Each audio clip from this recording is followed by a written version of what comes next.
केंद्रीय विद्यालय संगठन (केवीएस) के देश भर में चलाए जाने वाले केंद्रीय विद्यालयों में लगातार सरकारी कर्मचारियों के बच्चों का अनुपात कम हो रहा है। 10 साल में इस अनुपात में करीब 14% की कमी हुई है। केवीएस की वार्षिक रिपोर्ट के मुताबिक 2012 में केंद्रीय विद्यालयों में पढ़ने वाले कुल बच्चों में से 49.54% विद्यार्थी सरकारी कर्मचारियों के बच्चे होते थे। वहीं 10 साल बाद 2022 में यह अनुपात घटकर 35.73% हो गया है। साल 1962 में दूसरे वेतन आयोग ने अपनी सिफारिश में कहा था कि केंद्र सरकार के स्थानांतरणीय कर्मचारियों के बच्चों के लिए ऐसे स्कूल शुरू किए जाएं जिससे स्थानांतरण होने की स्थिति में उनकी पढ़ाई का नुकसान न हो। इन सिफारिशों के आधार पर केंद्रीय विद्यालय संगठन की शुरुआत हुई।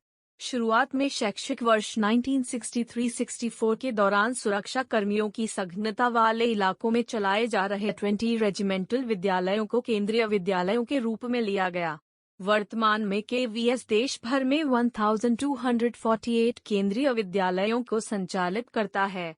केंद्रीय विद्यालय संगठन के 4 मिशनों में से पहला मिशन शिक्षा का एक सामान्य कार्यक्रम प्रदान करके रक्षा और अर्धसैन्य कर्मियों सहित स्थानांतरणीय केंद्र सरकार के बच्चों की शैक्षिक आवश्यकताओं को पूरा करना है। केवीएस की वार्षिक रिपोर्ट के मुताबिक 31 मार्च 2022 को सभी केंद्रीय विद्यालयों में कुल 14,30,442 विद्यार्थी पढ़ रहे थे, जिनमें से 35.73% यानी 5,11,043 बच्चे सरकारी कर्मचारियों के थे। वहीं 10 साल पहले केंद्रीय विद्यालयों में कुल 10,91,931 विद्यार्थी पढ़ रहे थे, जिनमें से 49.54% यानी 5,40,992 बच्चे सरकारी कर्मचारियों के थे। साल 2012 के बाद से सरकारी कर्मचारियों के बच्चों का अनुपात लगातार कम हो रहा है। हालांकि 2021 के मुकाबले 2022 में इसमें मामूली बढ़ोतरी हुई है। साल 2021 में सरकारी कर्मचारियों के बच्चों का अनुपात 35.05 था। क्यों कम हो रहा सरकारी कर्मचारियों के बच्चों का अनुपात? सरकारी कर्मचारियों के वेतन में बढ़ोतरी। सरकारी कर्मचारियों के वेतन में कुछ सालों में अच्छी बढ़ोतरी हुई है। इसके कारण सरकारी कर्मचारी अपने बच्चों को महंगे निजी स्कूलों में पढ़ाना पसंद करते हैं। कई मामलों में तो यह भी देखा गया है कि केंद्रीय विद्यालय के अधिकारी और शिक्षक अपने बच्चों को केंद्रीय विद्यालयों में पढ़ाने को प्राथमिकता नहीं देते हैं।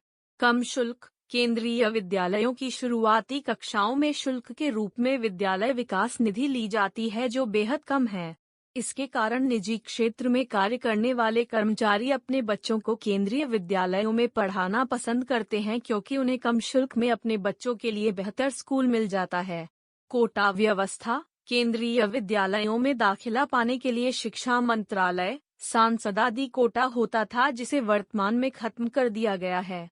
इस कोटे के कारण गैर सरकारी कर्मचारी श्रेणी के काफी बच्चों का दाखिला हो जाता था।